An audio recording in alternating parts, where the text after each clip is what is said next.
Your life is happy when you are healthy. और आज आपकी हेल्थ, आपकी लाइफस्टाइल पर, आपका लाइफस्टाइल किस तरह से आपकी हेल्थ को इंडिकेट करता है, आपकी हेल्थ को इफ़ेक्ट करता है और आपकी सुंदर हेल्थ को क्रिएट करता है। मैम हैं डॉक्टर पद्मा श्रीवास्तव।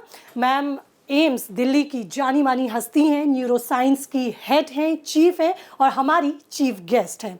सबसे पहले तो मैम ऑडियंस को, हमारे व्यूअर्स को, हमारे दोस्तों को ये समझने की ज़रूरत है कि जो उनको शारीरिक बीमारी हो रही है या कुछ भी हेल्थ इश्यूज़ हो रहे हैं, वो एक्चुअल में किस डिपार्टमेंट में आते हैं। वो न्यूरो में आते हैं, वो हार्ट में आते हैं। जब आप इसको समझेंगे तभी आप अपनी उस डिसऑर्डर का प्रॉपर ट्रीटमेंट ले सकेंगे। और आज जो हम बात करने जा रहे हैं वो न्यूरो साइंस से ही जुड़े आपके डिसऑर्डर की हम बात कर रहे हैं। सबसे पहला सवाल मेरा आपसे यही है कि लोगों को वो कौन कौन सी बीमारियां हैं, ये वो कौन कौन सी शारीरिक परेशानियां या हेल्थ डिसऑर्डर्स हैं जो आपके न्यूरो साइंस के अंतर्गत आते हैं।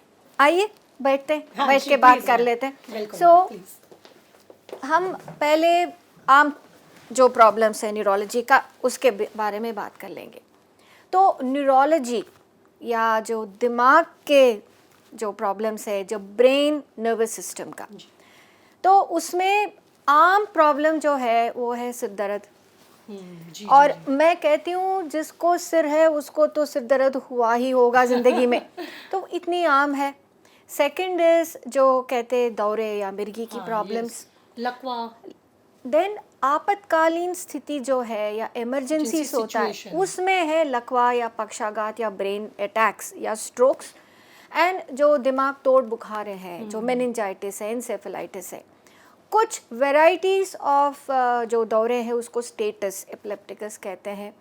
और पैरालिसिस किसी वजह से जो हाथ पैर काम नहीं करता, वो नर्व की वजह से हो या स्पाइनल कॉर्ड या रीढ़ की हड्डी की प्रॉब्लम की वजह से हो या ब्रेन के अंदर किस चीज, उसमें ब्रेन ट्यूमर हो सकता है, ब्रेन क्लॉट हो सकता है। और जो इन्फेक्शंस जो है, टीबी खाली फेफड़ों में नहीं, नर्वस सिस्टम में हो सकता है।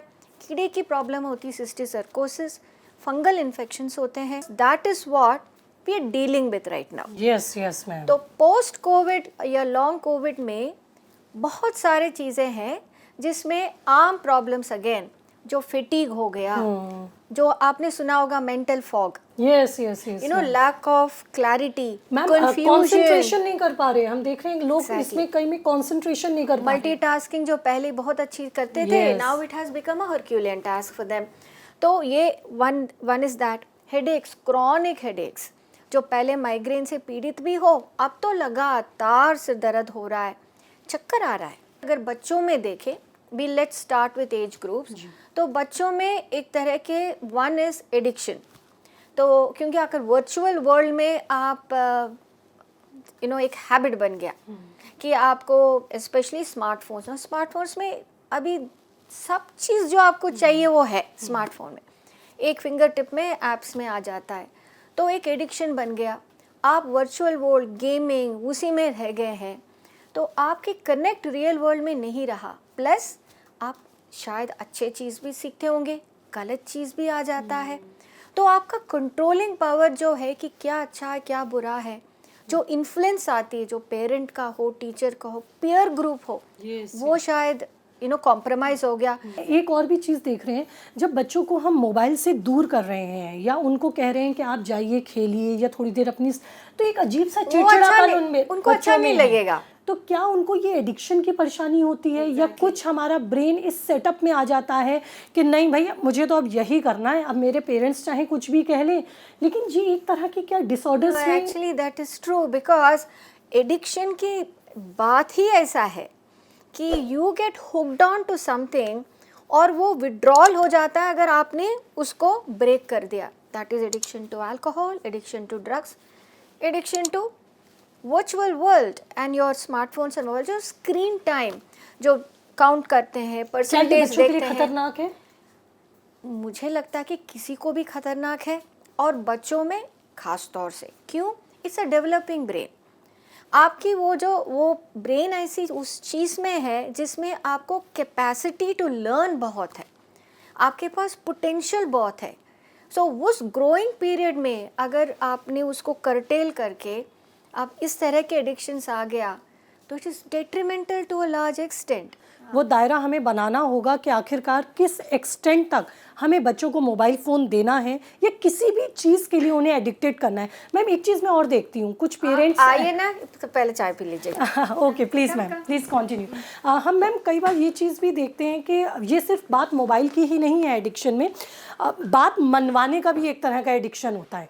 हम बच्चों को देखते हैं कि आदत पड़ जाती है बच्चों की कोई भी चीज़, thank you so much ma'am, हम लेंगे प्लीज़, आप प्लीज़, कि वो उनकी एक बात मनवाने की आदत हो जाती है, यानी कि जो वो कह रहे हैं पेरेंट्स मानते जा रहे हैं। क्या ये भी एक तरह का एडिक्शन है? उसमें भी हम देखते हैं जब बच्चों की वो बात मानी नहीं जाती तो बच्चे फिर वही चिड़चिड़ाहट, वही उनकी झुंझुलाहट, और वो पब्लिक प्लेस भी नहीं देखते हैं, फैल जाते हैं वहीं पर।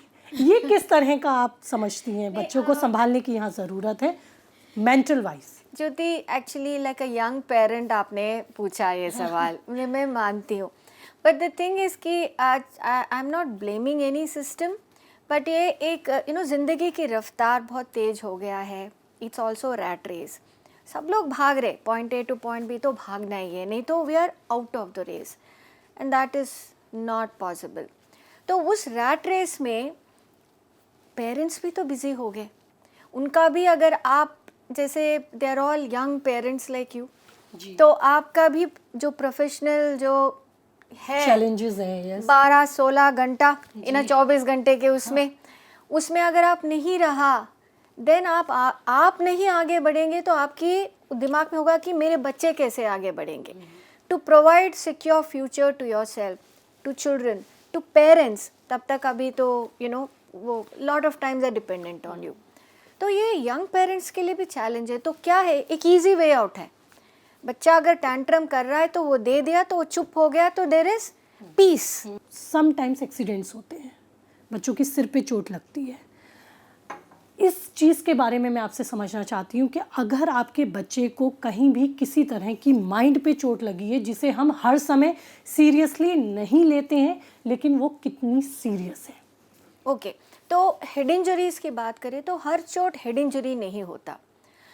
हम बात करेंगे हेड इंजरी में, जेन्युइनली हेड इंजरी हो गया, उसमें एक है what is called as extra dural haematoma. जो ब्लड क्लॉट बनता है वो ब्रेन, मतलब स्कल के अंदर, ब्रेन के ऊपर, एक ब्रेन की जो उसकी मेम्ब्रेन है उसके नीचे, पर वो भी ब्रेन के ऊपर, बट कई लेयर्स होते हैं उसमें, एक लेयर के ऊपर एक लेयर के नीचे।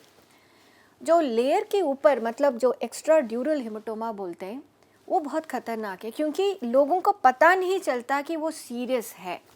बच्चा स्कूटर में चल रहा है, स्कूटर गिर गया, वो गिर गया, वो उठ भी गया जी, उठ भी गया, वो लग रहा है कि नॉर्मल है, फिर सिम्टम्स क्या आएंगे? तो लोग सोचते हैं कि ये तो कुछ है नहीं।